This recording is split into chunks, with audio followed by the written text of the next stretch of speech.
President of the Jamaica Olympic Association, Mike Fennell.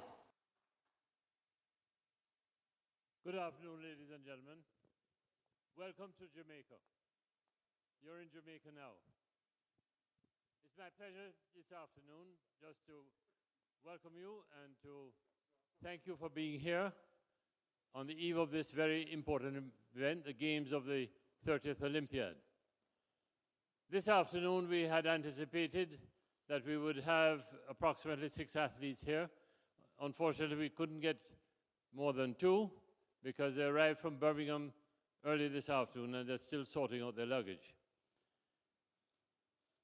We feel that these games are extremely important for us, not just another Olympic Games. We first entered the Olympic movement in 1948 in London with remarkable success, and we're back here in 2012 for these Games. We're very, very pleased to be here, and very shortly you'll be introduced to some of our stars. Before I hand over to the host for the evening, I'd just like to make one announcement and to inform you all that our flag bearer for the Olympic Games opening ceremony will be Dr. the Honorable Usain Bolt. It is now my pleasure to hand over to that famous British Olympian with Jamaican roots, Colin Jackson. Easy. Easy. Swag. Easy. Well, good evening indeed. A lovely warm evening here in London, which is very unusual, I must say. But as Mike said, I do have Jamaican parents, so I know very well the history of Jamaican athletics. Now, as you can imagine, as a young man, when I said to my parents that the sport I want to seek my fortune is athletics, they were very, very pleased indeed.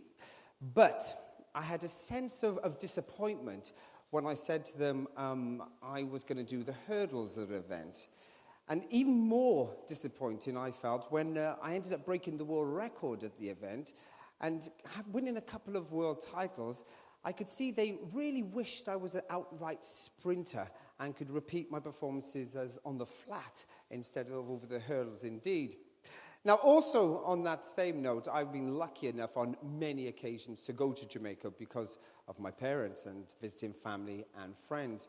And one of the most intriguing things for me to witness is the reason why I believe athletics is such an incredible sport on that island and an important sport. And the main reason for that is something they call champs, which is high school, boys and girls competing against each other.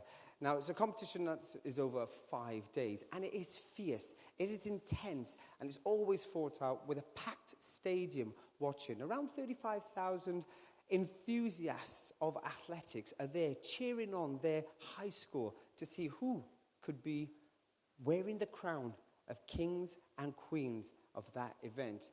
Well, this year, the champion is Edwin Allen on the girls' side and the School of Calabar on the boys' side. And I can tell you all, if you've never witnessed a boys and girls champs, trust me, an Olympic Games has nothing on it. I can assure you of that. But, you know, I believe you're all here to speak to a couple of incredible stars and heroes from the island of Jamaica. They're not just heroes on the island themselves, they're true world stars. So, ladies and gentlemen, let's first of all announce onto the stage the current 100 meters 4x1 relay gold medalist. He also has held the world record for the 100 meters, and also, of course, he was the Commonwealth Games champion over that distance. Please give a warm welcome to Asafa Powell. So me glad me come out. Ready for left, what you talking about? Road me live, me no want see no house. We are rave and a wait, and it's something to come out. Gala bubble, bubble gala bubble, bubble gala bubble, bubble gala bubble, bubble dema bubble, bubble gala bubble, bubble gala bubble, bubble. And secondly, let's announce and give another warm welcome to the current 100, 200 and 4x100 relay gold medalist from the Olympic Games. It's Usain Bolt. Girl, show your talent and skill. Red label wine, you a turn on the drill. Like a bus in my head like grenade. But all when me talking, delayed me not left. Girl, I dash out, so me glad me come out. Ready for left, what you talking about? Road me live, me no want see no host. Now, gentlemen, I can see that you're both very shy and reserved and anxious to be in front of all these press guys. No, I see you just shake your head, right? Okay, let's start with Asafa. Well, Asafa, I mean, you've been world record holder, you've achieved so much in your career. Tell me, does this Olympic Games here in London, does this still give you a buzz? Does this still energize you? Yeah, definitely. I'm energized. I'm pumped up, for these games. I'm not getting any younger, so this this one probably is my last one, and I'm just here to give it my all. Now, you're tall, you're a rangy athlete yourself.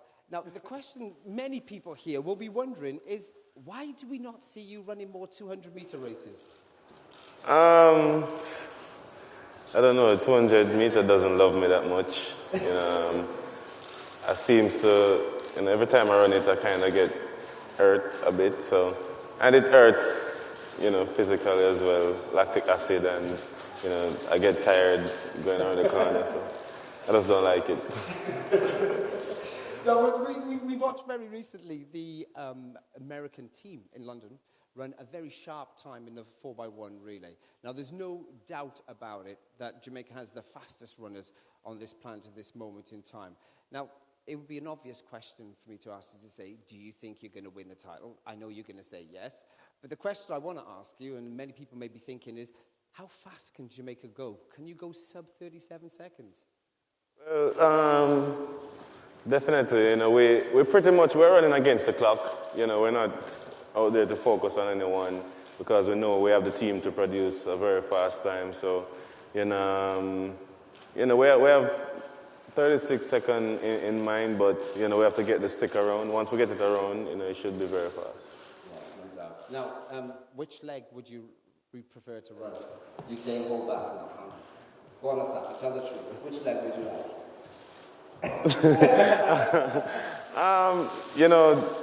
Once I'm on the team, I'm fine. First, second, third, fourth leg. Once I'm on that team, I'll be good. No. Good bold answer. Now, Usain, over to you. You're the defending champion, obviously, the 1 and the 2 and the relay itself. I mean, it's a busy schedule. So how do you deal with that schedule mentally? I think you get used to it because I think I've done it like 3 times now. So I think it's just a part of me now. You know what to expect, so you just go out there pretty much and just run. You just got to be focused and you know what you want, so you go there and get it done, really. And how about your rivals? Do you watch them through the rounds? Do you see how they're progressing? Do you think he's looking a bit sharper than anticipated?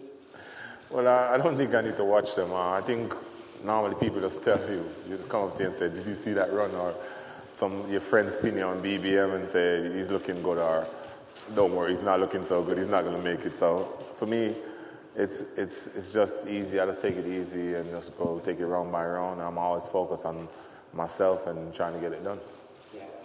One 200-meter runner, you've won titles at both, obviously, set world records at both. Do you have a preference of which distance would you'd say, this is mine? 200 always. For me, it's always going to be the 200 meters. I love my 200 because I put so much work into it over the years. I've really dedicated a lot of time to it, and it comes easy to me. Now it's very easy to me because I run it all the time, and I always tell my coach we need to do more work to get it done. But so it's my favorite event.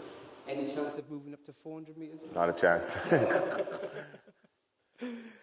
And the relay, let's talk about that. Let's touch a little bit on the relay. Now, which leg would you like to run?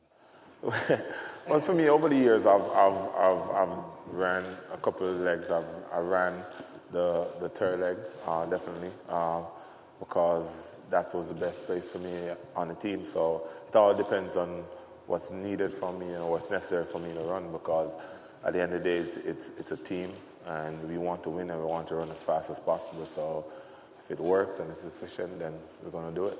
No, I know you're going to be busy, obviously, over the championships. You've got a lot of races to do. But if push came to shove and they asked you, you saying we need you in this 4x4. Would you consider it?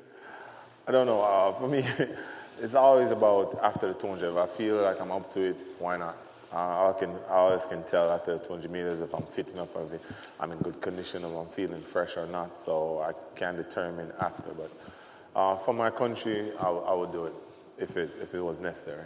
So if push comes to shove, Usain Bolt's there. 4x4. 4x4. You heard it here today. Ask Asafa the question. Well, I was going to throw that to Asafa, but already his head's down and he looks like that. No, I'm good. I won't close it to you. How's the general feeling, I mean, in the Jamaican camp at this moment in time? You were training in Birmingham. You know, I read a lot of good things about what's happening up there. How is the general feeling in the camp? Everyone is excited, you know, the entire Jamaica is excited, and the athletes, you know, they're very excited as well. And, you know, mainly because there's a lot of attention on Jamaica right now, and Jamaica is 50, you know, coming up. So, you know, everyone is really pushing for this Olympics to be the most successful one for Jamaica.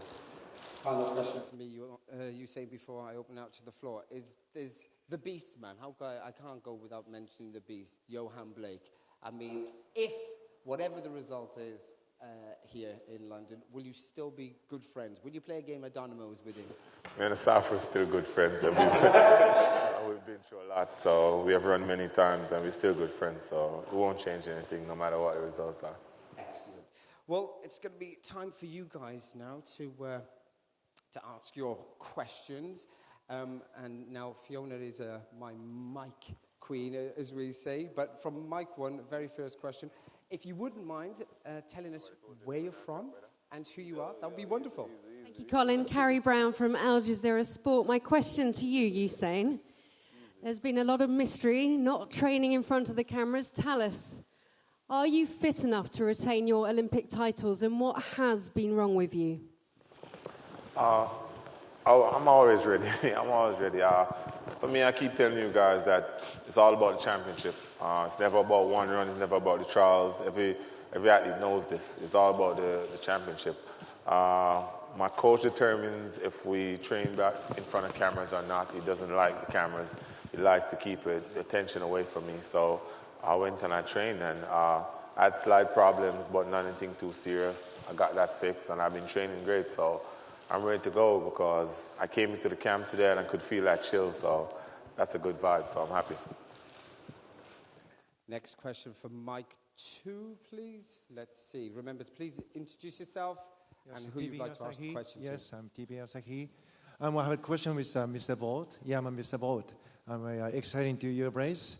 What is your biggest challenge over the Olympics?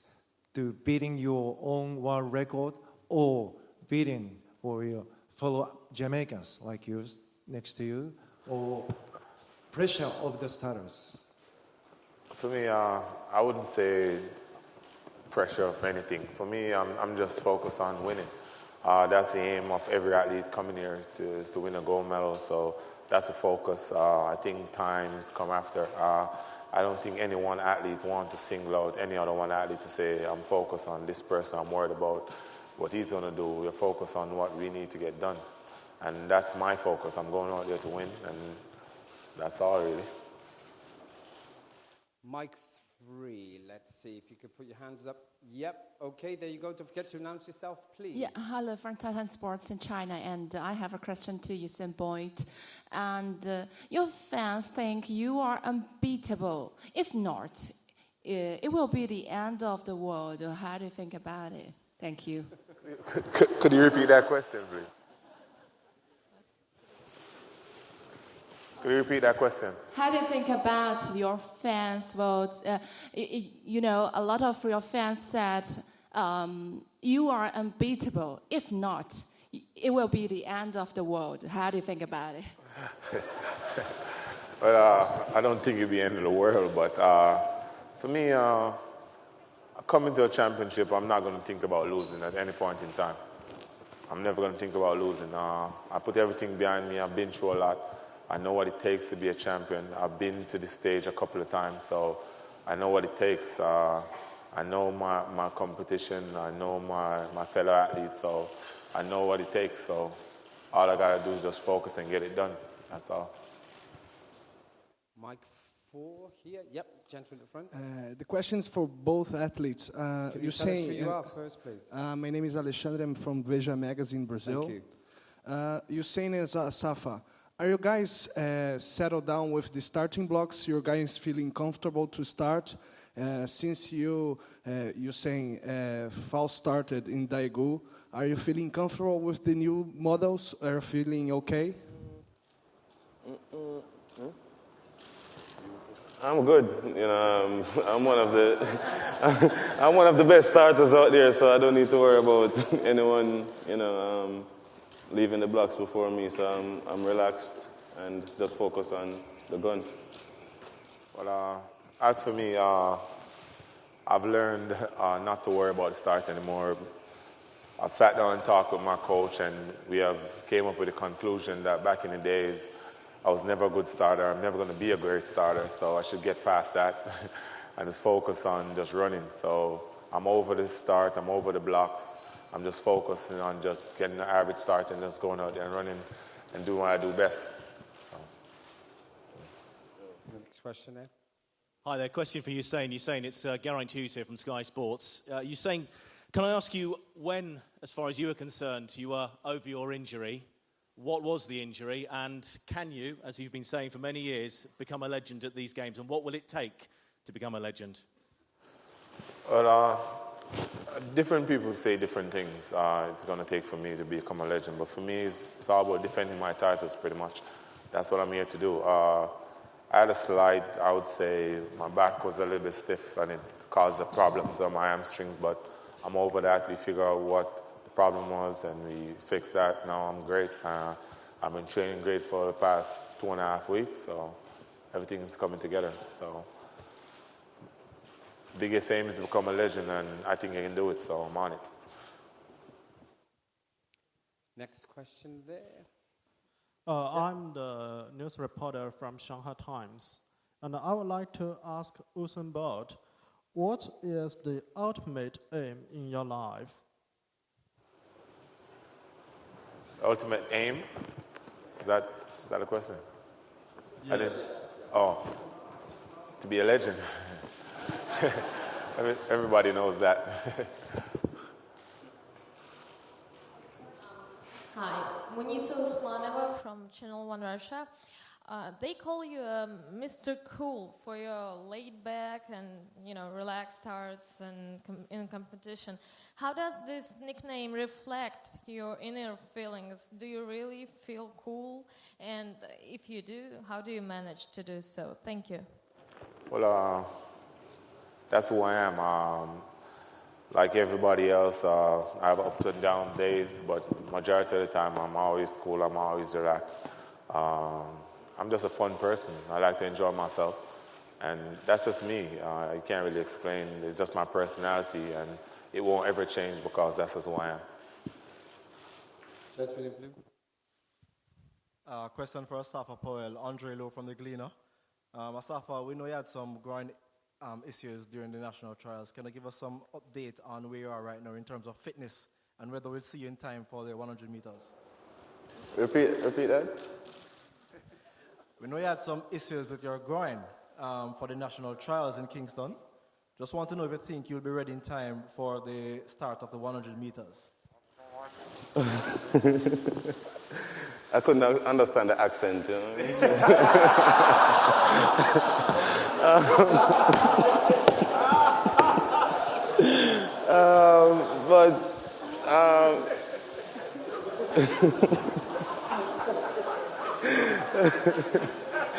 But the answer is yes. I'll be ready. I've been training for the last week and a half, and I'm feeling pretty good, so I'll be ready.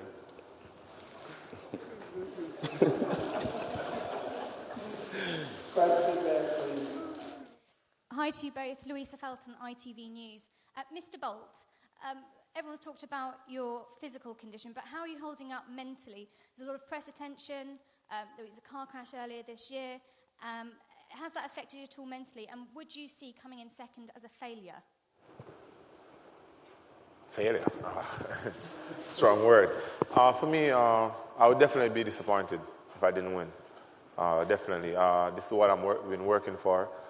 This has been my focus for the past 3 years. This is what I want. This is what I want. This is my goal in life. So I'll definitely be disappointed in myself. But mental-wise, I'm always a strong person. I know what I want. I'm never worried about any one single thing because I'm always really focused on what I want. And I have a great team around me who also help me to keep on track and to keep me focused and to remind me of the goal that I want. So I can't complain or anything, but if I didn't win,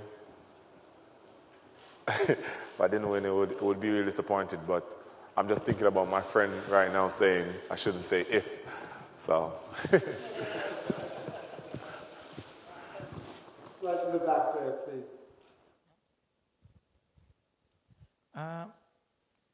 For Mr. Bolt, I'm Conrado from ESPN Brazil. Looking ahead in 4 years for Rio de Janeiro, is it true that you're planning change discipline maybe for 100 meters? Is that for me? Yeah. 400 meters, no. I think everybody wants to see what I could do over 400 meters, but I don't really want to see what I could do. So me and my coach, we're going to be discussing after the season. He said I should not say anything about what we're planning to do. So after the season, we'll discuss what we're going to do for the next season. If we're going to continue, we're going to run one event, or we're going to change. So it all depends on how this Olympic goes, I guess. Right at the front here. Saying Tariq Panja here from Bloomberg News. The Jamaican trials were a sort of a shock to us that you were beaten by Joanne Blake in the 100 and the 200. Was it a sort of a wake-up call to you as well? And what sort of, out of 100, what % were you at in terms of fitness at those trials? Well, I can't determine what fitness I was all right, I guess, but I wasn't the best. I wouldn't say fitness, I wasn't the best, but I was all right. I can't complain. But I've been beaten already at the Olympics. Asafa done that in 2008. So it's always a wake-up call to get beaten in the season. Better happen at the trials than actually at the Olympics. So for me, to open my eyes, sat down, rethink a few things, and for me, it's all about just getting it right on the day. So I'm all right. I'm kind of used to it. Question there. Owen Gibson from The Guardian. Two questions for you, Usain, if I could. First of all, there's so many guys who are capable of going under 10 seconds in this Olympics. Does the 100 metres final have the potential to be the best ever? And secondly, how will you feel to be carrying the flag for the Jamaican team? Hands down, for sure. I'm thinking this could easily be one of the fastest 100 meters anybody has ever seen. Because these guys have shown a lot of potential throughout the season. A lot of guys have been running fast, and it's expected because it's the Olympic year. And for me, carrying the flag is an honor, really. For my country, I would do anything because I love Jamaica. I couldn't live anywhere else. So for me to carry the flag, to be on TV, to be singled out at the opening ceremony, it's kind of great. And for me, I'm happy. I'm looking forward to it tomorrow. Down the sideline there. You're saying this is Jason from Shanghai Media Group. I read 2 comments about you this morning in the newspaper. One is quite positive and the other one is quite negative. The positive one is about if you hadn't celebrated before you reached the finish line, you would have finished 100 meters within 9.55 seconds. The negative one is that they believe that the advantage that you have over your peers is now decreasing. You had 10% advantage back in 2008. Now you only have 5%. It doesn't allow you to make any mistakes in the race. So which one do you prefer? Well, I have a question for you. Who determines what percentage I have? Because I've heard that we couldn't run 9.5, 9.6, and I've done it. So I think science is kind of out the boundary on this one. It's kind of out the limit on this one. So for me, I'm not really worried. I have one aim, and that's to run fast and to win. So for me, I'm never going to listen to what science says, because if I did, I'd probably still be running 9.7. So. So for me, it's just all business right now. Ladies there. Joe Ankia, ESPN. To Usain, since your friend and training partner Johan Blake became your closest rival a year ago after he won the World Championships, have the two of you continued to train as closely together as you did prior to that? And especially in this Olympic build-up, have you had any separation at all? No, never. People heard that I was training early in the morning, late at night, all these things, but we've always trained together, and it's not going to change. I know Johan, he knows me. We know our weaknesses, we know our strengths, so it doesn't make any difference training apart, because we know each other very well. And we're cool, we're friends, so for me, we always train. We do starts together, we do long runs together, we do everything together pretty much at training, so it's just the same. It's just when it comes to competition, it's different. You're saying Tony Jones from Channel 9 Australia. Just want to ask, Prime Ministers and Presidents don't attract media interest like you and Asafa have attracted today. Are you humbled by it? Are you motivated by it? Or do you just take it in your stride? Well, humbled, definitely. You get surprised every day. Things show up, you walk on the street, a lot more people recognize you, you're surprised. I remember one time I could walk through the airport. I can't do that as much anymore. I could go on the street, I can't do that anymore. So for me, I'm humbled by it, because I've worked to be the best, and to reach a stage is just a different feeling for me. I've seen so many superstars, these certain things happening to, so to be happening to me is just a different feeling, and I'm humbled by it, definitely. Jifei Wang from Chengdu Economic Daily. My question is to Usain Bolt. There's no more false starts announced. Do you think you can handle this well? And do you think the Beijing Olympic Games is your pride time, or this time is your pride time? Thank you. I wasn't really listening, I'm sorry. Could you repeat?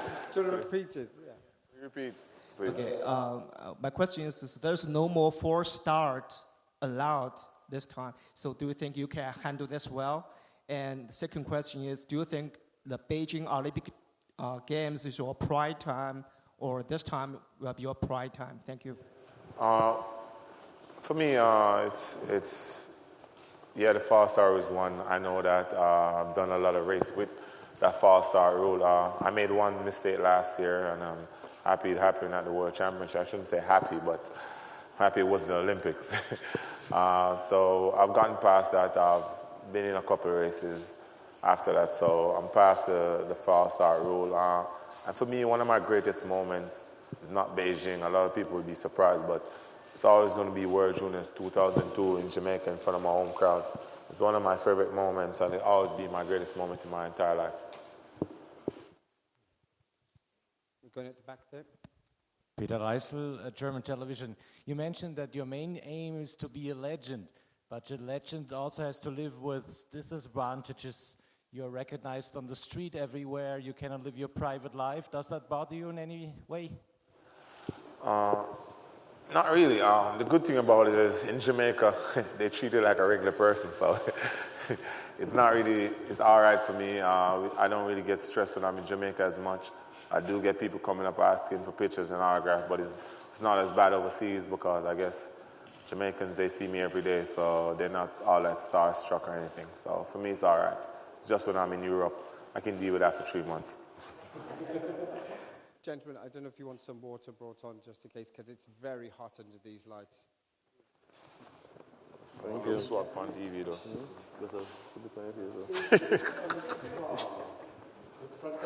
Yeah. Hello, my name is Ignacio Naya from DPA. This is a question for Usain. If you defend your titles, it's over? Or do you think in the future you have been under big pressure? Do you want to continue? if you win the 3 gold medals, or over? I definitely will continue track and field. I think it won't be as stressful as much. I won't stress too much about it or stress myself training-wise, but I definitely will continue because I love track and field and I enjoy doing it. But I think I will have accomplished my goal and then I have to make new ones. So I'll definitely continue without a doubt. But my main aim now is just to become a legend, and that's what I'm working towards. Usain, Leith Mulligan from Channel 7 Australia. I just wanted to ask, how big would the party be if you do become a legend here in London? No comment.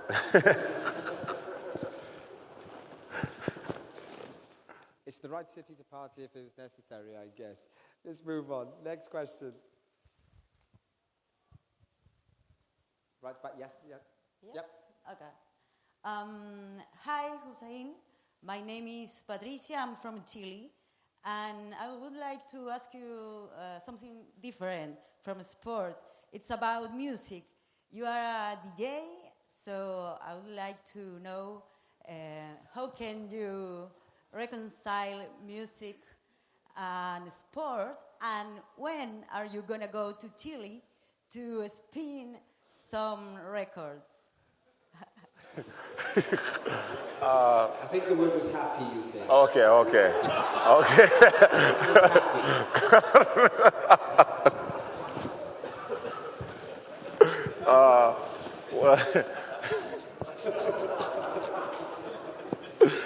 Well, for one, I love music. I don't get to travel as much, otherwise from when I'm running or from sponsor duties. So if there's a meet in Chile or maybe sponsor duty, I'll be there. But otherwise, I don't think I'll be there anytime soon. But music overall, I enjoy music. I love to play music, and it's always fun. Next issue. We're going at the front here somewhere. Yep, just at the microphone. Jean-Denis Coquart, l'équipe. A question for you both. You just discovered the village. How is it, and with which partner are you in the apartments? So, Asafa, you said who you share with at the village? Oh, the village.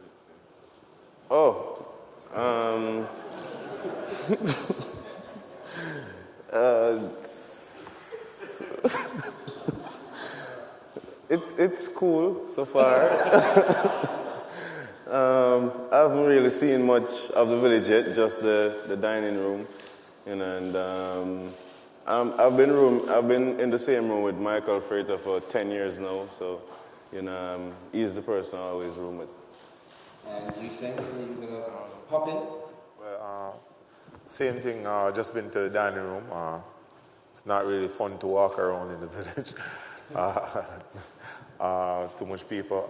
But I'm rooming with Maurice Smith again. Same guy from Berlin, Beijing. Sorry. So same person. So we're going there next. Usain, Alex Spink from the Daily Mirror. Can I ask you about the biological passports that have been introduced with the aim of obviously catching drug cheats? Do you welcome that introduction, that it's going to make the sport cleaner? I don't know. I don't. Yeah, it's just kind of new that they're kind of testing using your old kind of profile, so that's what it's about. If you know nothing about it, I guess there's nothing you can answer about it, unfortunately. Next question is, where's my microphone? Yep, there. Hi, gentlemen. This is Kwaku Mensah from Trace Sports. I wanted to ask a question regarding the Olympic Village. I read yesterday that they've recently delivered 150,000 condoms to the village. I was wondering what you guys thought of that, and were any being delivered directly to either of you?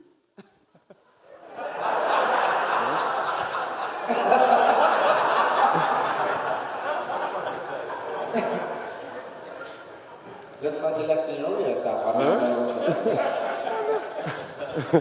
We can make balloons with them. With water. I have no use for them. I'm a virgin, so.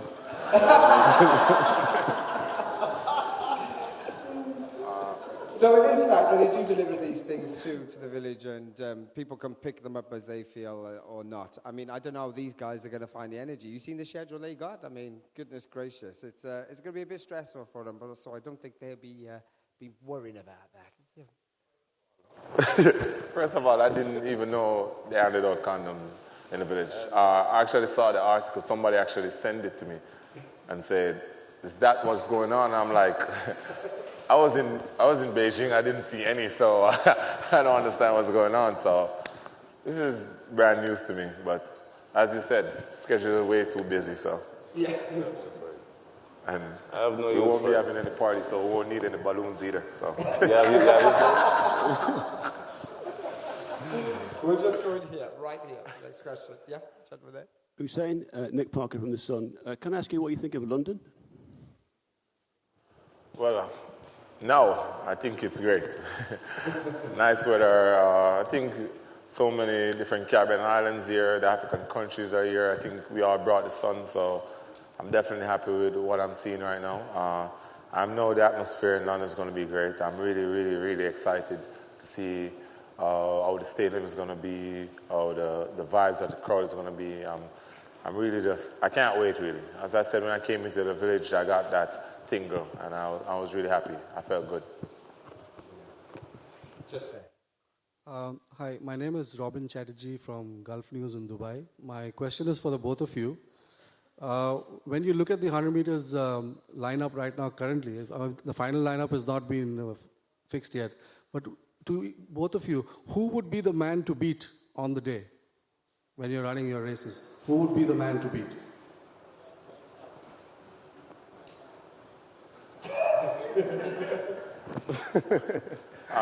The clock, really. I think it's just 8 people. It's just the 7 people beside you, pretty much, for me. You can never single out one person. It's a race, and all the athletes are great. They've been training all year for this one great moment. So it's all those 7 people who are going to line up beside you in the finals. Those are the people to beat. It's never one single person. Asafa, you want to add to that? I would say, as Usain said, it's a one-man's race, so you have to focus on yourself. You have to focus on your own lane. You never know what can happen if there are guys who been running 10 threes all their life, and one day, boom, 9 seconds. So, you don't know what to expect, so you can't focus on one man. It's not as easy as everyone thinks. So you just have to wait and see what happens in the finals. Straight there, right in the middle of the aisle. G'day guys, Andrew Mulligan, Sky TV New Zealand. Come a long way, so I'm going to ask a question each. You're saying what has changed in your mindset leading up to these games compared to Beijing? And Asafa, you've been around a long time. What new things do you learn from the young guys like Johan and Usain? Oh, God. I totally forgot my question. You asked first. What's my question again? I'm sorry. What have changed? What's changed in Your mindset. What's changed in your mindset leading up to these games compared to Beijing? Nothing really. For me, it's the same thing. I'm here to win. When I went to Beijing, I was really focused and ready to go there and do my best. And in London, I was the same thing. I'm here and I'm ready to go there and do my best. So I'm really focused on what's necessary. And I'm laughing. They keep calling Asafa old. No. Oh, yeah, 35. Check. Stacy, check. Oh, all right. Yeah, I've been around for a while, and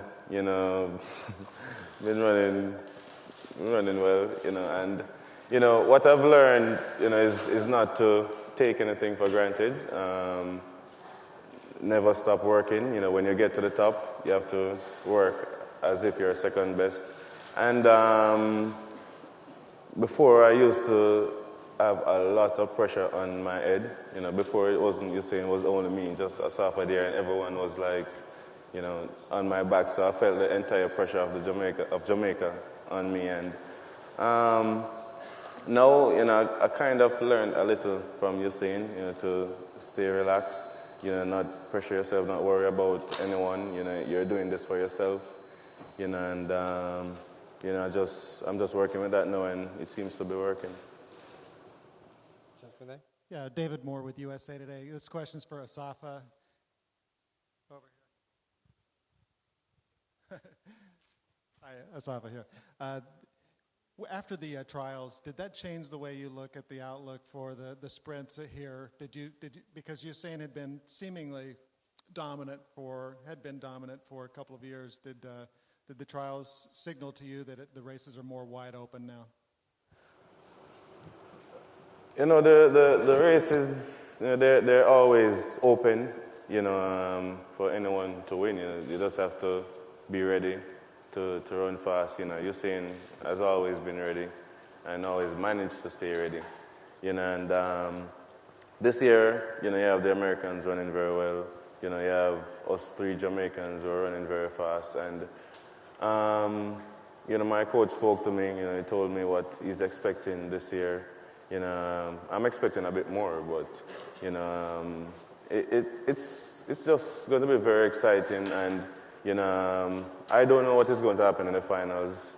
You know, I don't think anyone knows. A lot of people are expecting Usain to, you know, to win way out in front, but it's not as easy as you think, you know, so just have to wait.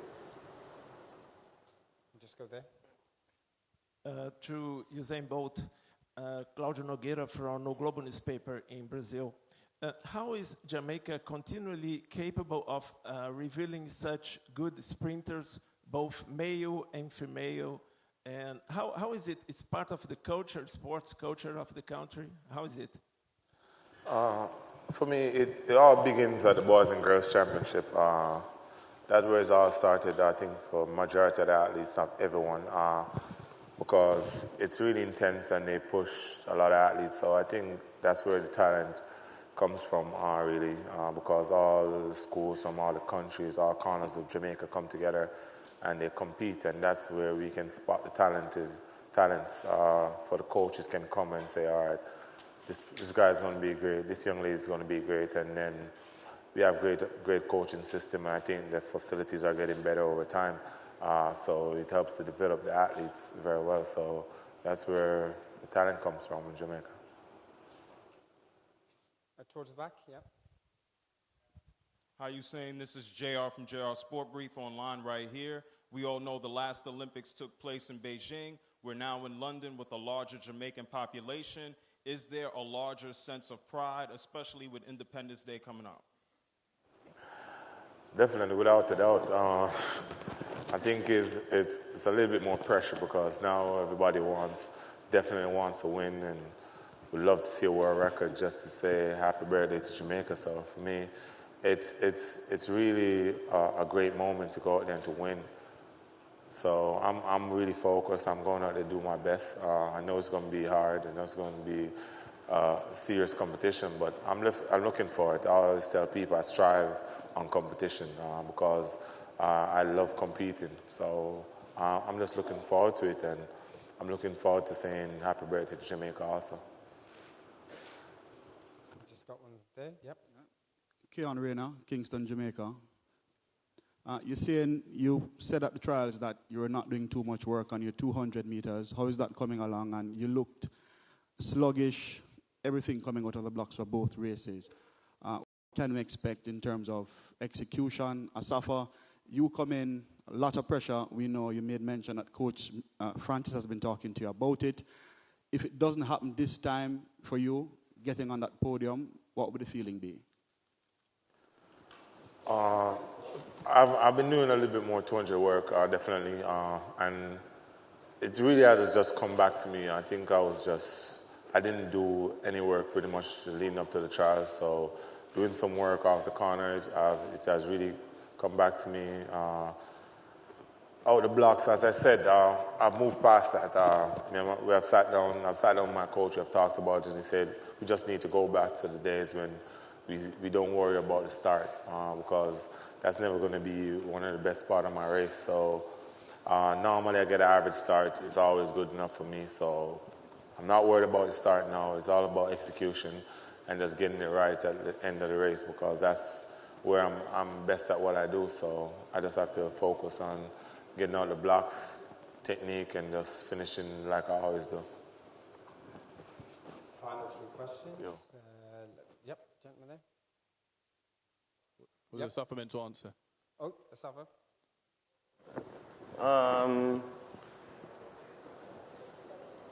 What was the question again?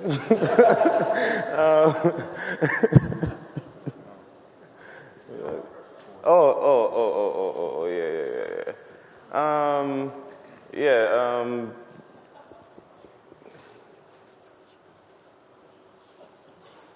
9 months I've been training for this, so if I don't make the podium, yes, I'll be very disappointed. I'm working very hard. I know I have what it takes, just for me to go out there and just put it on the track. And, a lot of guys will eat my dust.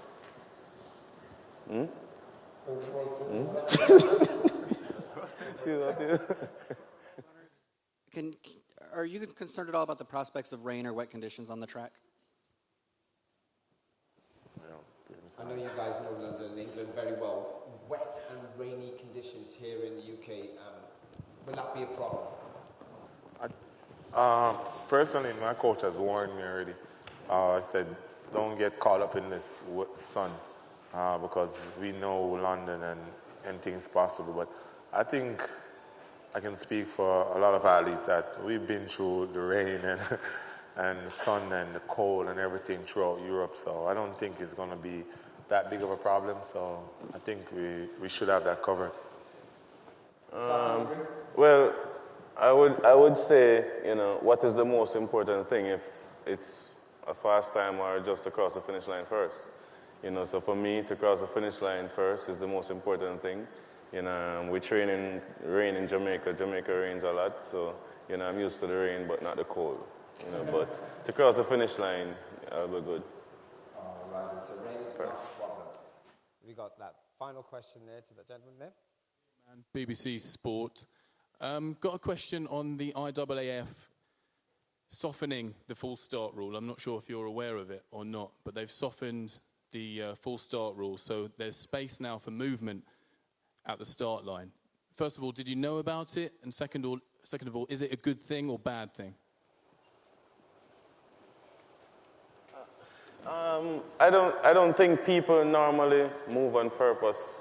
It's just adrenaline most of the times and want to leave the starting block, but it's natural, so I didn't see a problem with the legs moving. It's just if you go forward. So it's all right. Whichever one, I'm quite okay with it. Well, I heard about it the other day, but people have been doing it forever, so I don't see the sense in making a rule now, really, because I've seen people done it in the Olympics, the World Championship, so I think as long as you don't really set off the sensors, then it's not a problem, I think.